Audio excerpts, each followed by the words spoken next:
You ever listen to a podcast or a panel discussion and somebody makes a point and everybody agrees with the point, and then they make another point and everybody agrees with the point? That's great, and consensus is wonderful, but sometimes I like to hear a little spirited discussion when there's actual disagreement, because how else do you learn? How else do you get two sides of an issue to really understand it better? And I think for me, I learn a lot more from a bit of respectful sparring than I do just from taking everything at face value. And so I am so excited about the show that we have for you today. The whole genesis of it came from something that I read and vehemently disagreed with and thought, well, let's talk about it. Let's talk it out. So first of all, welcome to the Media Roundtable. Friends, this is a special edition where we dive into the secrets of the craft on behalf of people that are really in the industry, and it's all in service of what we affectionately call the Chief Audio Officer, which, by the way, just in the world that we live in today in the last 6 months has become a very confusing word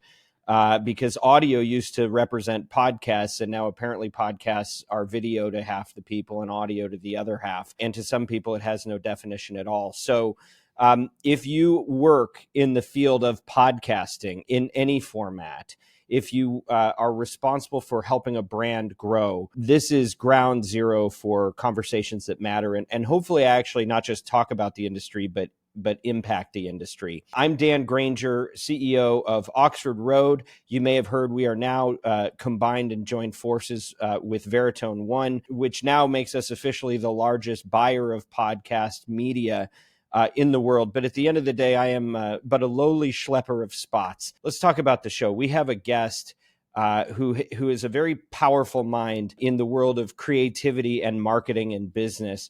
His name is Steve Pratt. He is the founder of The Creativity Business, which is a firm that focuses on attention, strategy, differentiation, content strategy, marketing, and many things in that realm. He's also an author of a book that we should all commit to memory, and it's called Earn It: Unconventional Strategies for Brave Marketers, with a little bit of Saving Private Ryan flair. Steve, thank you for coming to the Media Roundtable. I'm so glad to have you. I'm really glad to be here too, and honestly, I'm so excited to have a conversation with someone who vehemently disagrees with me, because I don't know if I've had very many people being like, I vehemently disagree with what you put out there. So well, we should vehemently disagree more. I know.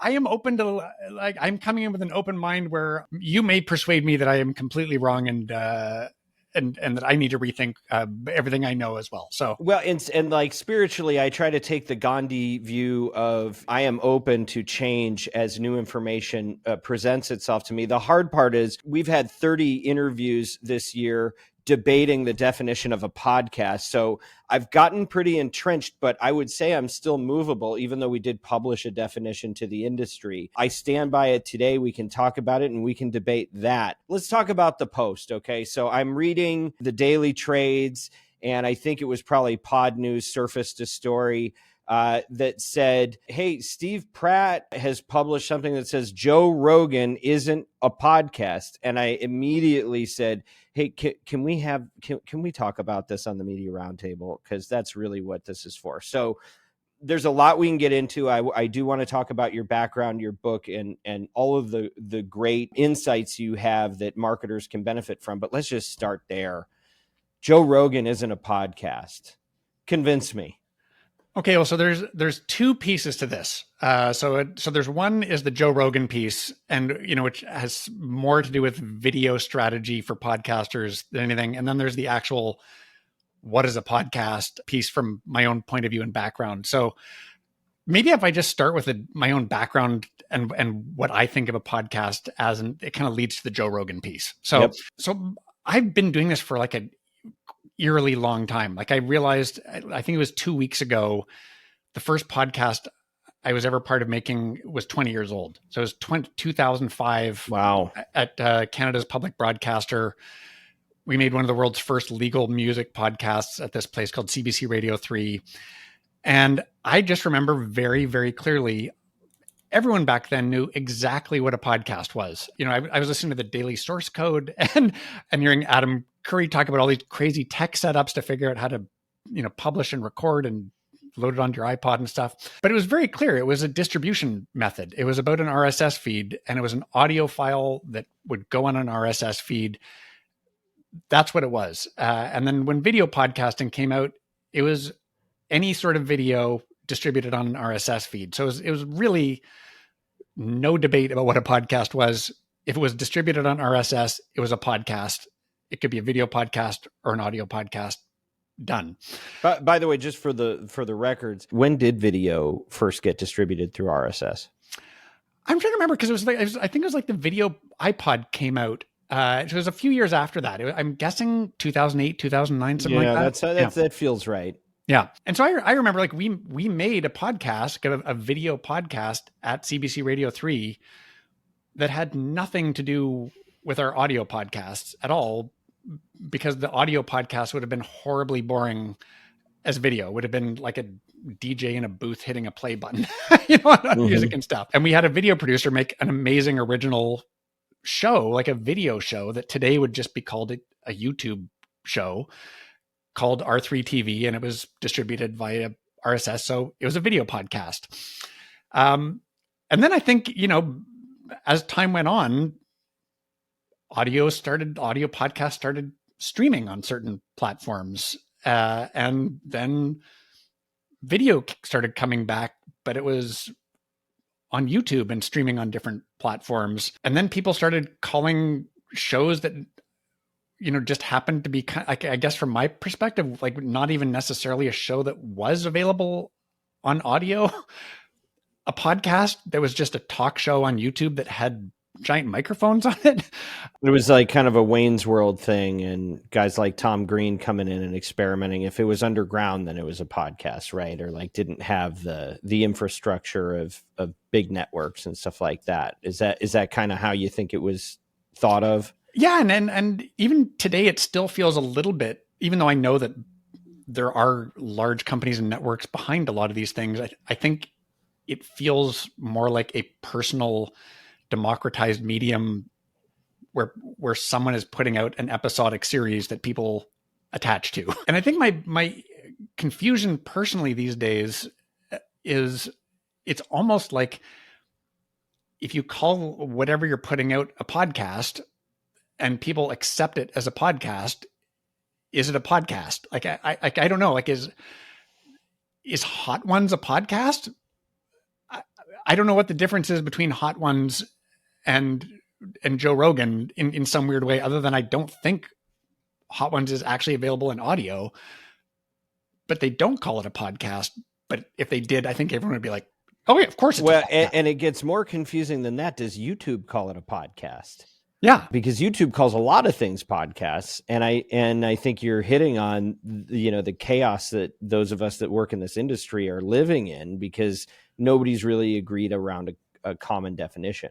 Yeah, and I guess in some ways, what is the difference between a YouTube creator and someone who creates something that they call a podcast that is only on YouTube? I don't know. I don't know what the answer is, other than in some ways, I think audiences, it's a signal that it's a show that has a certain aesthetic to it or something like that. Like, it certainly is not defined by distribution anymore at all. And in some ways, I guess part of me is curious. Like, I'm kind of keen to ask you, does it matter? Like, if everyone thinks this is what a podcast is and a whole bunch of new things are being considered podcasts that were never traditionally considered podcasts, does that matter? Is that a good thing for podcasting, that more people talk about podcasting and it's in the zeitgeist and more people are going to want to buy ads in whatever is called a podcast because people like podcasts? I'll give you my view on that, just because we've been having this conversation. We put out a white paper on it. We did an Edison study of, thousands of Americans to see, what do they think it is? And it's so interesting because who should get to decide, right? Does the publisher decide? Does the platform, does YouTube get to decide what a podcast is? Does the audience decide? Do consumers generally decide? So I probably have a couple different answers depending on, who you're talking to. I think that if a consumer thinks it's a podcast, then to that consumer, it certainly is, whatever format, right? I agree with you that we've kind of moved past it being defined by distribution And I think as soon as people stopped using iPods, I think the 2014 birth of the smartphone really killed clinical definition that made it about, limited it to one point of distribution, right? But then what did it become, and is it a moving target? There is a camp and a school of thought that says, don't limit it. Why put it in a box? Because you're going to keep it from thriving. And so everything's a podcast. And my feeling about that is, if everything is a podcast, then nothing is a podcast.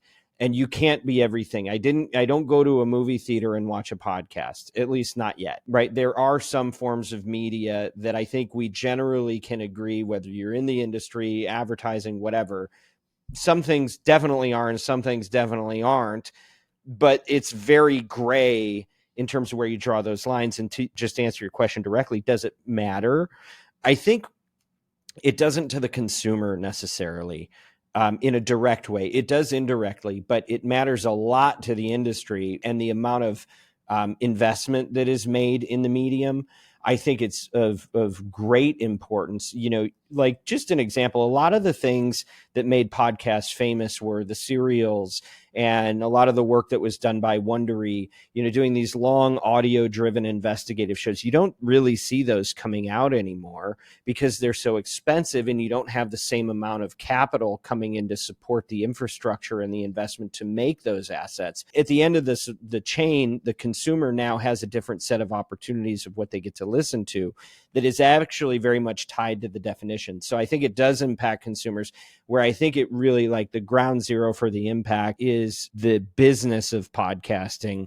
If you're a podcaster, how much money you can make. If you're a publisher, how much you can invest. And if you're an advertiser, because it starts with the advertiser, and the confusion among advertisers is profound. And because we have kind of a front row seat to this, dealing with our clients every day, they have to figure out how to budget. At the end of the day, they got a pot of money and they got to go, well, what goes into the TV budget, and what is TV, and what is social, and what is YouTube, and what is, you've got all these different categories.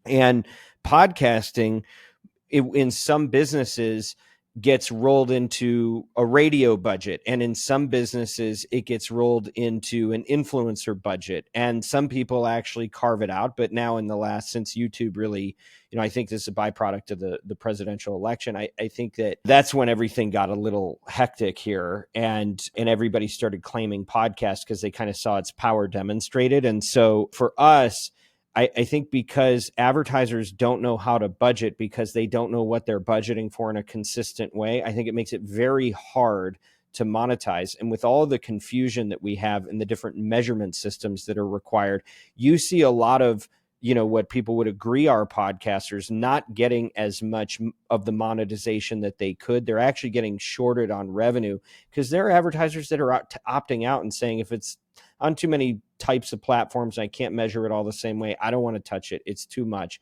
Or they'll only buy one piece of it, but not the whole thing. And it's just created a lot of confusion. And I think it's become a big distraction for the market when we could otherwise just be figuring out how to have some common ground. So what I'd love to do is I would love to read to you, I don't know if you've seen it, but I'd love to read to you the definition we landed on and just get you to react to that. See if you could agree that if there were to be a technical definition, whether or not you think this one connects. Yeah, for sure. So here's where we landed. And there's actually a definition for a podcast and then a video podcast. A podcast is an on-demand audio-driven program, featuring episodic content across wide-ranging themes and formats, traditionally delivered via open RSS and conversational in nature.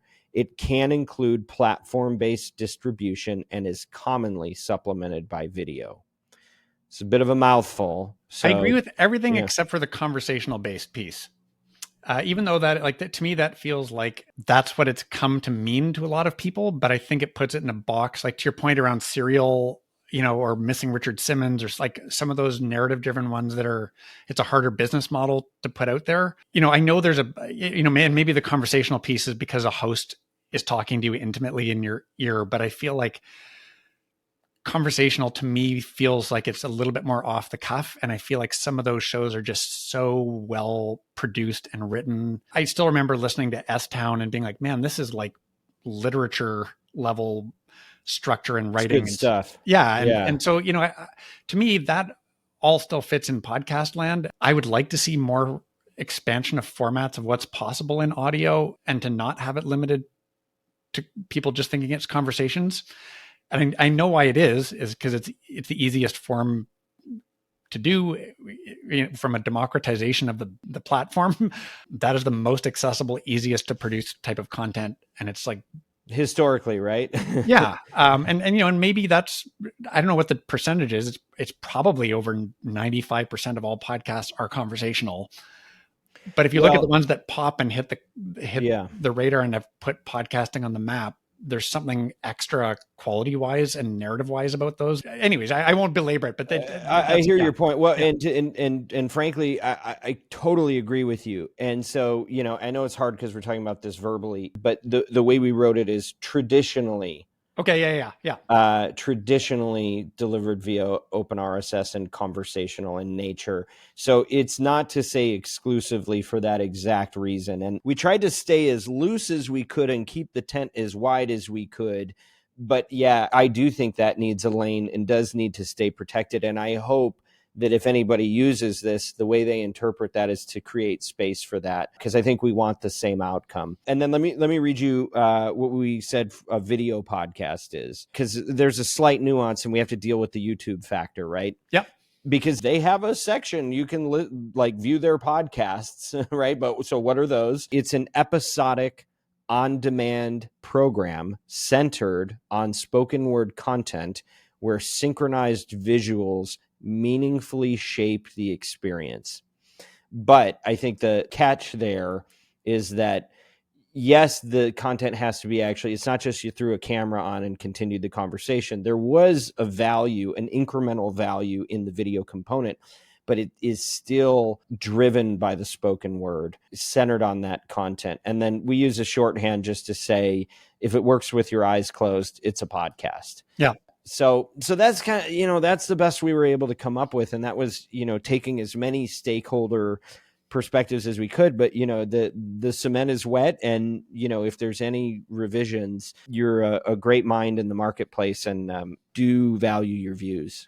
Okay. So maybe just a couple questions on it. What does synchronized visuals mean? Synchronized visuals, meaning that there are things that your eyes can see that are happening in coordination with the words that you're hearing.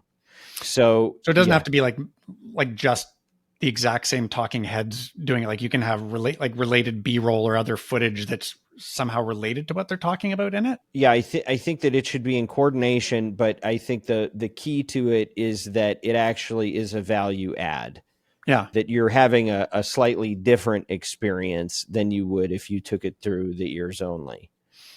Actually, it's interesting. Like even, and this is again a question where I'm not sure ultimately what constitutes a podcast, depending on whether it's in the name or not, right? Like, like if you took, I don't know. Yeah, if you want to pick a random media sample and we can run it through the definition and go, does this actually? So would this be a podcast? That's an interesting exercise if you got something you're thinking about.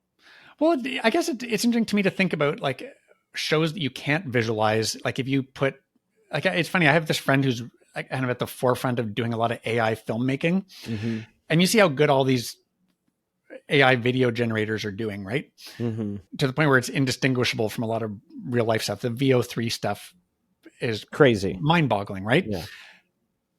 To me, there's like something sitting there for audio only podcasts that can never have visuals that could be transformed into something really interesting visually if you wanted to. I don't know whether it would work on YouTube, but I think there's some interesting experimentation to be had of like, how could you visualize this to make it a really stunning visual experience? Yeah. That is additive to an audio only experience for something that you would never have visuals for in an audio only experience. I don't know whether that becomes, I don't know whether that's a podcast, but I know that if I was on YouTube and I didn't have any visuals, or they were really boring visuals that were not going to attract an audience because it's not designed for how video is consumed, I would be experimenting with thinking like, how can I add a bunch of things that are going to make this more compelling for people who want visual content? And then I don't know where it ceases to be a podcast. Like, I guess that's my question is like, where's the line where somebody's like, oh, this is my podcast? Are we going to say like, actually, that's no longer a podcast? Well, I think there are YouTube videos that if you close your eyes, it has no value. I just was going through as an exercise. I was looking at where an advertiser is running ads on YouTube shows. And like some of these things are like science experiments and you're watching a cause and effect. And if you can't see it, it is pointless, right? And so I think to me, a podcast has to stay rooted in the spoken word. If it's not anchored by that, we're probably talking about something else. We probably stretch the definition a little too far. You know, one of the things we try to champion on this show and through our agency is for advertisers to have a big tent and reach audiences wherever their consumers are. Sometimes those customers that we are so reliant on engaging with your business, sometimes they love content that is coming from a left point of view, and sometimes it's on the right. And the good news is you don't have to get all caught up in the culture wars as an advertiser. You, like us, can have a big tent and go to where your customers are. And let me tell you one place that customers are highly responsive in our experience, and that is with the Daily Wire. The Daily Wire was founded by Ben Shapiro, who is a friend of this program and somebody that I go back a ways with. And I will tell you, I don't know if anyone in this industry has driven more results for more brands than the Daily Wire. They have truly built brands from scratch by delivering performance you just can't get elsewhere because their customers and their audience trust them. For over a decade, they have been challenging norms, amplifying influential conservative voices, and helping brands grow. So if you're a chief audio officer and you're responsible for delivering results for your brand, here are some things you'd like about working with the Daily Wire. One is transparency. People play a lot of games in this business, not so with the Daily Wire. When they give us numbers, and our media team attests to this, what you see is what you get. There is no obfuscation. They really give clarity about the impressions that are being delivered, so you know that you're getting your money's worth. And a lot of times there's added value to be had. The next piece of it is they really have an audience first approach. They take listener feedback seriously, which ends up helping the advertisers. So let me give you an example. You know, you've heard us talk a lot about ad load and how it's increasing in the podcasting industry. We have pushed back about that and said they should have limits. The Daily Wire has gotten this feedback not just from us, but from their listeners, and they have reduced the number of ads that they'll run in an hour. And that actually not only gives the listener a better experience, it helps make the ads work better too. The last thing I would call out is host engagement. They are not too busy to get to know a brand. They really get involved with a product. They'll use the product, become customers of the product, and be able to give firsthand endorsements that are authentic and give you real results. And like I said, we've been working with them since the beginning for more than a decade, and just seen miracles happen through performance. And so, you know, they have shows that are a little more on the firebrand side. They have some stuff that's a little bit more brand safe, like the Morning Wire. But whatever you're looking for, if you're looking for results, you should be looking at the Daily Wire. Here's what you're going to do. Reach out to, here's the address, so get your pen ready. Advertise with us at dwventures.com. The DW stands for Daily Wire. Let me give it to you one more time. Reach out to advertise with us at dwventures.com. And some of the struggle that I've had, because I've been screwing around with this for 20 years. You know, I was pushing podcasting in 2006. You were doing stuff even before that, but we both have a long time at it, right? Yes. But I think that, you know, there's a spirit in it that I don't want to see snuffed out and diluted. That is that kind of pirate radio spirit. And there is something that you can't it's not a conventional network television show. It's not just any video that you choose to post. There is something unique, and I think we do need to provide a definition for that to continue. Otherwise, then everything is a show. And what we started with in an industry that really became such a dominant force, why did it affect the outcome of a presidential election? Why is it that it became a cultural phenomenon and everybody from world-class athletes and A-list celebrities, what were they trying to tap into? Was it just that, oh, well, they wanted to make a show? Or was there something unique to the medium that we want to preserve? We have to be elastic, and we can't just say, well, it's whatever Steve Jobs said 20 years ago. Fine, yeah, that's where it started. But what was it about what he was describing that we want to hold today, even as we adapt to the changes in technology around us? It has to evolve, but I don't want to see it all get washed away, because I think there's something there that's worth protecting. And I think there's something there that's important for brands and for creators, frankly. I mean, we talk about this cereal example. And, one thing that gets lost when all video is podcast, and it isn't limited to things that work with your eyes closed, is the theater of the mind. And now that we have the ability, and, whether it's yesterday or 6 months from now, that you can truly click a button and get like lifelike visuals that do correspond with the audio for like 2 cents. Like, yes, that is an option. But think about what we deprive our own minds to be able to imagine. Think about when you read a book and you see the characters, and then you go see the movie of the book and you're disappointed because you're like, that's not what that person looks like. This is where I want to jump in. This is where I think maybe we will agree, but this is the crux of the Joe Rogan thing for me. Yes. People consume things in different contexts and different ways.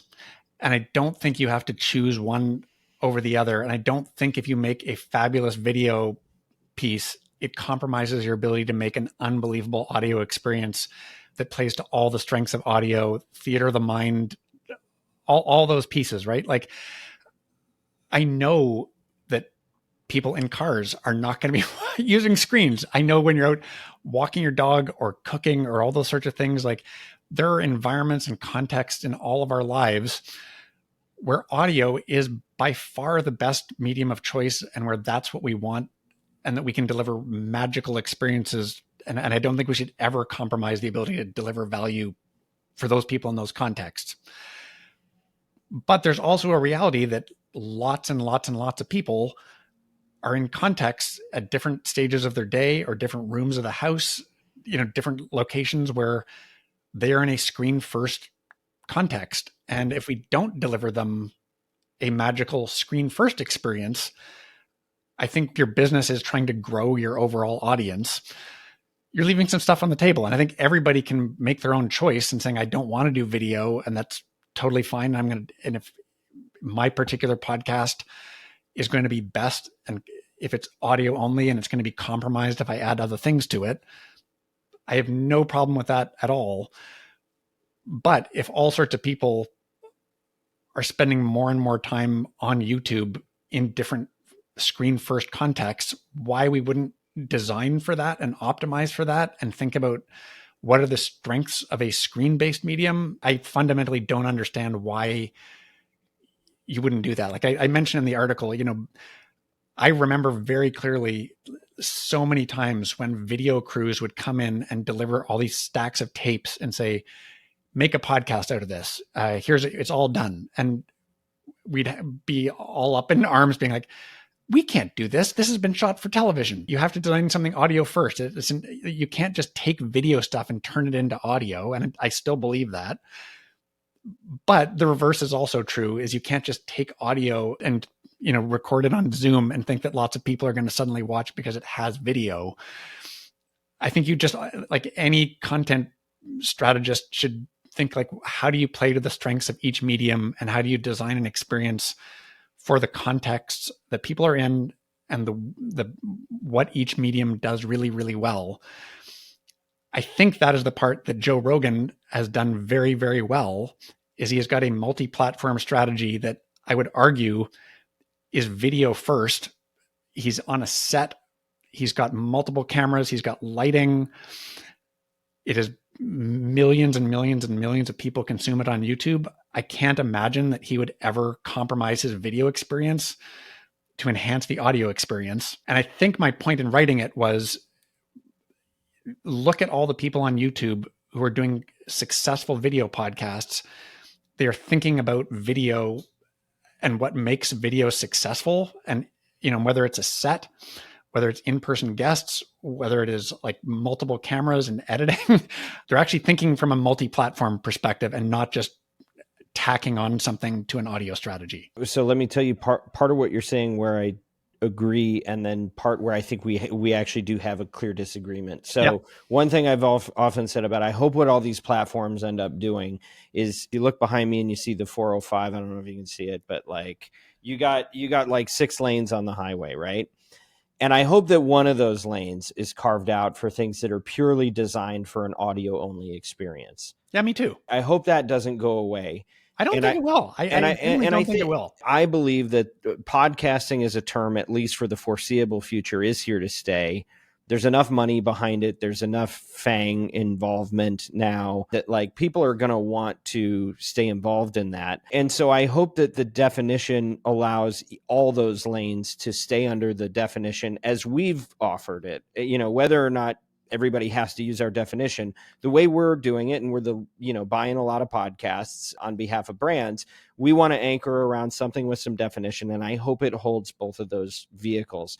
So I agree with that. I agree that if you're going to have a video, I mean, look, what am I doing right now, right? I asked you to come onto our podcast, and I'm very cognizant of the background that we're talking in. Like, I did comb my hair today. I might not have if this were just an audio only thing, right? So I think, you're gonna adapt if the camera's on, even if not everybody's watching. Where I think there is still maybe a fundamental disagreement is, I hear you using disagreement. Well, let's see. Let's see if you vehemently disagree with me. What you said is you have to design for the medium. And if you have to design for the medium, then it can't be elastic to both. You can't take an audio radio show and put it on video. You can't take a video and put it on audio, and that you must customize. And I think the fact I think that you can design for both. I do. I think you can design for both. I just think that you have to design for something that plays to the strengths of both mediums, and that I think there's and in my view, I'm like, it wouldn't hurt, right? Yeah. But like, if you're watching Rogan and you're into the interview, let's say I was watching the conversation he had with Bono, right? And then I had to drive to the airport. Well, did I stop? Did I still finish the episode even though I couldn't watch it anymore? No, I took it with me, right? And like you're saying, that's omni-channel. And are you going to cater to the medium that is visual when you have that added element? Of course. But that doesn't mean you can't have an audio feed, and that he shouldn't have an audio feed and you can't enjoy it through audio as a standalone, even if you don't have the luxury of being able to stay stationary and watch. And I'm not arguing that either. Just so we don't disagree on anything. So is Joe Rogan a podcast or not?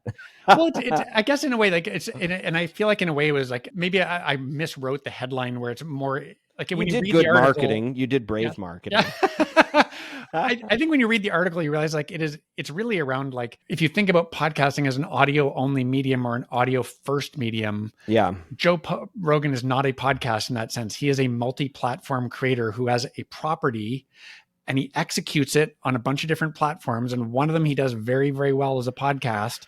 But I would argue that some of the other things, like, it's designed for social clips, right? Like, I get as much value out of seeing him on TikTok as I do on podcasting. And I wouldn't say his TikTok clips are a podcast, but he's very successful there. Well, and my argument to that, I don't think podcast clips are successful because they're visual. I think it looks fine, but I don't think it's like, oh, you really had to see the face they were making. They were doing, I mean, maybe Elon smoking the joint was a visual thing that, like, that stood out, right? But by and large, when he's having one of these conversations and it's clippable, I think it's the fact that YouTube just has such a strong promotional engine. And the secret here is that it isn't that the visual was so necessary to shape the experience. It's the fact that YouTube's visual component allows for promotion in a way that audio could never achieve. When you're dealing in a world of sound, you can't suggest all of these different things to play next to me and let me just tap it and get a quick understanding of all the relevant options.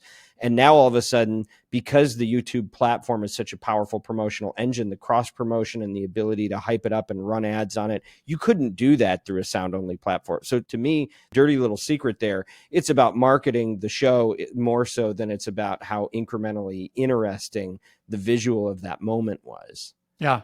But I will say, you know, like, and maybe the other big piece that I'm trying to advocate for, and especially if you're trying to do both at the same time, like to design for both. Yeah. I know there's always going to be examples that break this, but like if you think about most of the shows that come to mind when you think of like what is a successful YouTube podcast, it usually has a set with in-person guests, right? Like most of them have a set and that they're doing face-to-face things with real people. They're not Zoom or Riverside or Descript recordings. You mean the hits? You mean the ones that? Well, and I think my argument for that is like, well, that's not an accident. Like that's actually considering what works on YouTube. It looks like a show, right? Yeah. And if I said to you like, how would you like to watch Oprah, or how would you like to watch a Zoom call with two people for an hour? They're two really different propositions, right? Yeah. And I get like if you and I were on a set and we had lights and there was a director and there was like 3 or 4 cameras and there was like a produced opening to this show that had like all sorts of Diary of a CEO style opening on it. I bet 10 times as many people, maybe 100 times more people would watch this episode than what it will be. And it's just very, you know, the way that podcasting's video strategy has evolved is from an audio only place till we went into COVID and all this amazing technology came out that allowed us to do things that for audio, a lot of the time you'd hire tape syncs, you'd hire real humans to go out and gather audio face to face with other people. Video, you know, if you're making a documentary, you send a crew out into the field. It was not possible to do this for a long time. And I think this is the really easy way of doing things for audio people. And we're all used to Zoom calls, but it doesn't mean that that's actually going to make for compelling YouTube content. And I think that is my biggest thing that I'm just like, but yeah, who's going to sign up to watch Zoom calls all day? No one. Well, no, I mean, I think that's interesting. I think if I care about the content, to me, that may be incremental rather than exponential. But to your argument, where I want to just underscore a real point of alignment is, you know, you think about Rogan, right? And why is it that all his guests are in studio? And why will he not leave it? And why doesn't he Zoom anybody? And he absolutely could. Now, I think there's probably 2 arguments here. And I think one of them is the one that you've made, which is that it's a better experience when you see them talking to each other in a room. But I would also say there is something powerful about a face-to-face in-person experience that does shift the dynamic. Yeah, I agree. And you can watch an interesting roundtable. Like you'll see a lot of celebrity roundtables during COVID where they're all zooming in, and that's cool. But when they're actually all sitting next to each other at a table, that is cooler. And I think it's probably part the visual, but at least as much the fact that because they're there, you're also seeing them interact to each other in an interesting way. They have to make space for each other. There's a lot of primal stuff that goes on in that. So I think there's definitely an enhancement and a benefit to doing that, if that is, you know, the design and the purpose of the program. So it turns out maybe we're not so different after all, you and I. And vehement agreement. Vehement agreement. I am in violent agreement with you on this topic. I just thought of a weird one that would be an interesting one to talk about if we have time. Yeah. Are you familiar with Kill Tony? Yeah. Oh, yeah. Is that a podcast? So for people who don't know, this is filmed in Joe Rogan's Comedy Club. I think it claims to be the #1 live podcast in the world. It's a panel of judges in a comedy club that is streamed live on YouTube. And it's basically like a bucket full of names where you pull out a name and someone comes out backstage and has a minute to do stand up in front of the panel of judges. And they get roasted. I don't even know if it's audio, but they call it a podcast. It's not conversational. It's not an interview show. It's a live event that's streamed on YouTube, but yet it's a podcast, or at least they call it a podcast. These are the ones that are like, oh, that's a weird outlier. I'm curious. Well, so in my definition, it is still a podcast and probably a video podcast, because I think the dynamic of the comedy club, I think you pick up on stuff if you can see it more so. So I think it meaningfully shapes the experience. But that's where people are starting to get so confused, is they don't know what bucket to put it in. Yeah. And if you don't know what bucket to put it in, how are you supposed to sell it to an advertiser? Right? How do you classify it? Is it a movie? Is it a TV show? Is everything a show? Right? As some people would put forth. And I'm saying, I think Kill Tony is. It's not always a brand safe one, as we learned at Madison Square Garden, but but it is. I think it is because it is led with the spoken word, and I think the spoken word is its own medium that is probably as powerful and persuasive as anything else. One of the other defining things, we thought about putting this in the definition, but for other reasons too boring to get into, we didn't.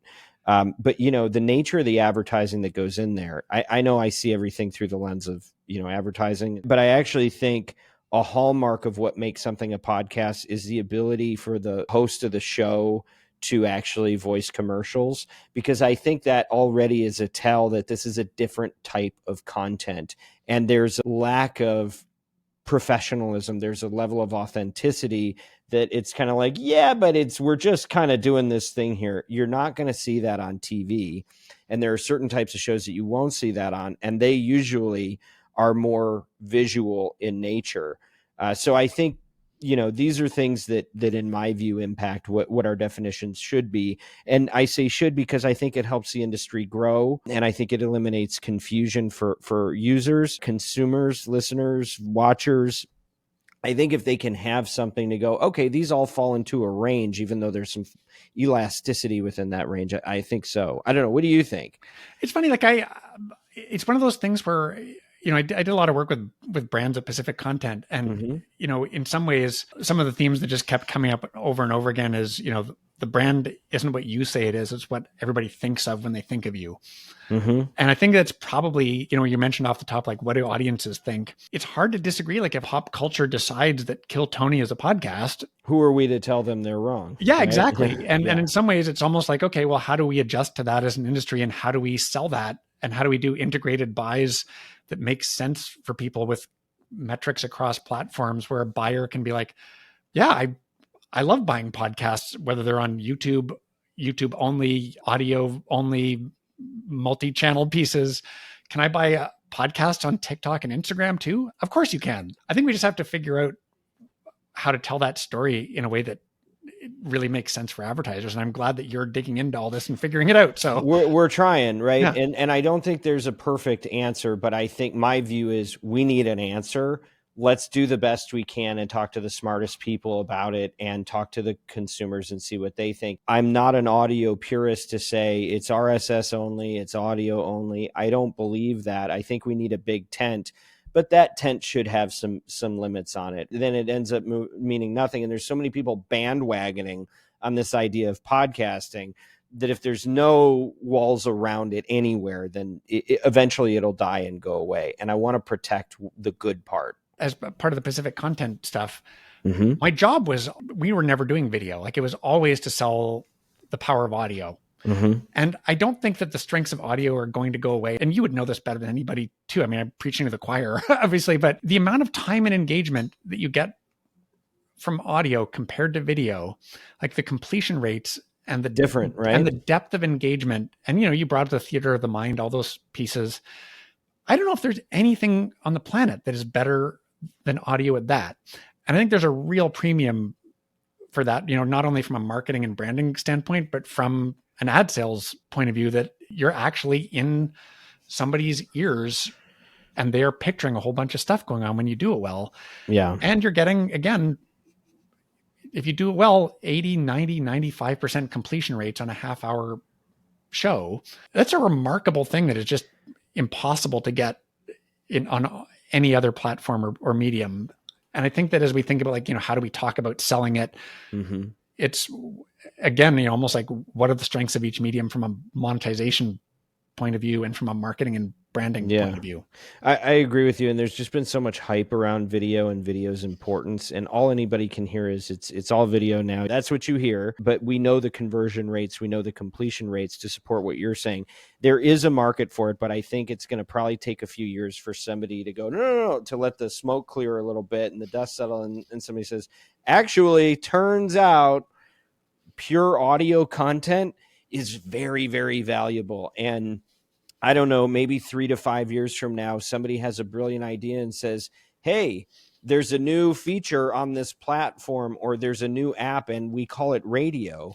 And and it's really for that which is designed for nothing but sound, because I think the ubiquity and how accessible video is now actually creates scarcity in that. And people aren't really going to take the financial risk to go there yet, but I think they will, and that'll become its own business and its own lane. But I think it's going to take a minute. Here's another weird hot take on the audio thing as you're talking about that. When we talk about, predominantly conversation based. Yeah. I feel like there is still an enormous amount of blue ocean for most podcasters in embracing the full power of audio. That conversation is one of them, but there's a lot of conversationalists that do not tell stories very well. There's a lot of conversation podcasts that don't think about music or sound design or any of those sorts of things that create that theater of the mind stuff that you were talking about. That's incredibly powerful. And I think that, that is what I miss about having more of those narrative-based shows, where they really just took you on a journey where you were in your head imagining all these amazing things that are being described and you're feeling it, right? I don't think there's any other medium that gives you that. And the opportunities for audio to kind of find a business model that supports more of that, or for tools that, make it more efficient to build those into shows, that's also where I think all the monetization efforts it's going to be a much clearer value proposition when that is fully embraced. Well, let me know when you're ready to launch it, because definitely I think you're onto the right stuff. I want to be cognizant that we're running out of time here, and we haven't even really gotten to like 2/3 of our. There's so much for us to talk about, and this will be an ongoing conversation. I really am enjoying the exchange. Do you mind just pivoting a little bit to talk about some advice for marketers as they think about leveraging these platforms, and to the extent that you can, share some of the insights through the prism of your book for brave marketers? Like, what is the opportunity for them? I'd love to hear some of that. I think the core of my perspective on all of this is that consumers hold all the power, and that they can bypass anything they don't want. And so the opportunity for most marketers that isn't being taken advantage of is make something that people want. Like, you have the budgets, you have the channels to be able to market and tell lots of people about what you're doing.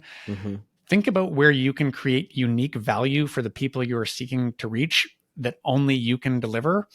And be generous. Like, create a gift that is going to be beneficial to your business and aligns your content strategy or your marketing or advertising strategy with your marketing goals of letting people know how to position you or raise awareness or begin to trust you and like you and enter into a relationship with you. But start from a place of, much like every content creator does, think audience first. What are the things that can come from you that are not about you?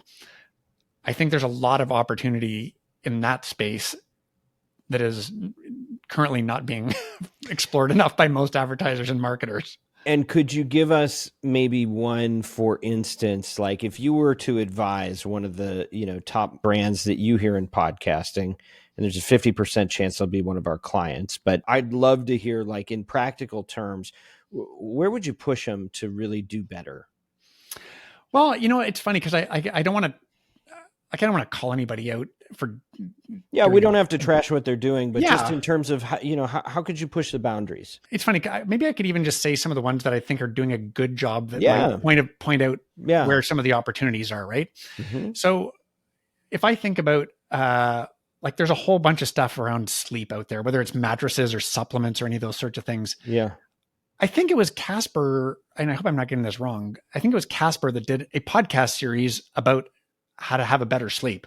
And it wasn't selling you mattresses. It was about, here's all the stuff that's actually going to be valuable for you about the subject matter that we're huge nerds about, how to have a better sleep. And again, I might be wrong about this, and I hope I'm not misspeaking, but I feel like Blue Apron did a show that was about cooking and not about like buy our meal kits. If I think about what are the things that, your category is in and what's the unique expertise you have and how can you educate people about the goals that they have? Like, why are they buying your product? Is it attached to some other need that they have? Can your ads or your shows be something where people look forward to because they're learning something, or something they can put something into practice in their own life that's going to be like, that brand actually just unlocked something for me, and I know exactly why they did it because they're experts in that space.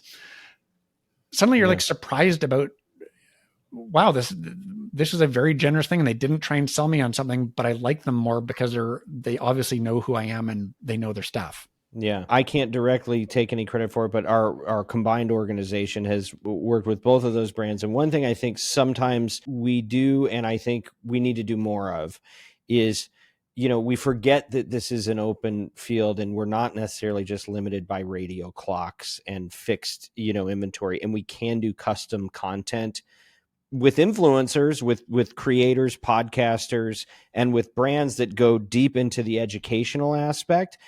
And then we could be using some of those ads to promote that as a way to, kind of create a midpoint in the funnel where people that are curious can just learn more before just going straight to the call to action. And I think it's a tremendous opportunity with YouTube creators, with podcasters, with a lot of the media that we now have. It's really, it's really obvious. Like, people kind of balk at this idea when you talk about it in a traditional media landscape of like, what if your ads were little shows? But like, what's TikTok? It's people figure out how to tell stories in 30 seconds. People understand how to make shows in 30 seconds or a minute. It can be done. It can be done. Yeah. And I think that's the opportunity. Even if it's a segment within a show, right? It's content first. So yeah, that's a great takeaway. And I want to close with that. And I just want to say, not as contentious as I thought it might be. It turns out we see eye to eye on a lot of things, but it was certainly illuminating, and I appreciate you taking the time to join us. I really enjoyed this, Dan. Thanks so much. I learned a lot, and it is always fun talking about this stuff. It is a confusing area, and every conversation helps me understand it better too. It is indeed. Okay, to be continued.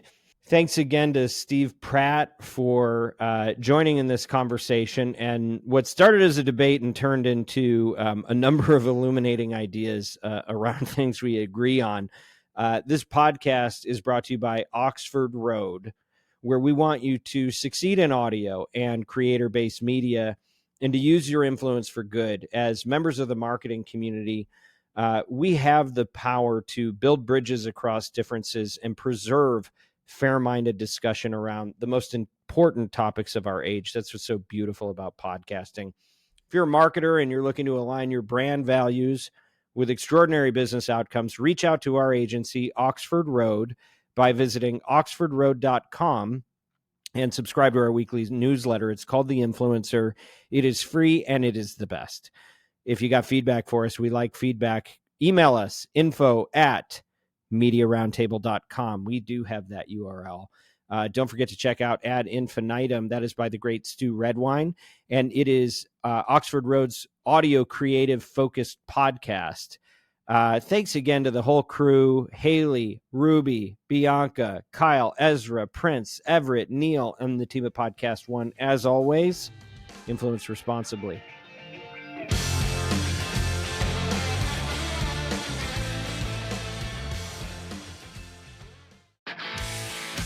If you're a lineman in charge of keeping the lights on, Grainger understands that you go to great lengths and sometimes heights to ensure the power is always flowing, which is why you can count on Grainger for professional-grade products and next-day delivery, so you have everything you need to get the job done.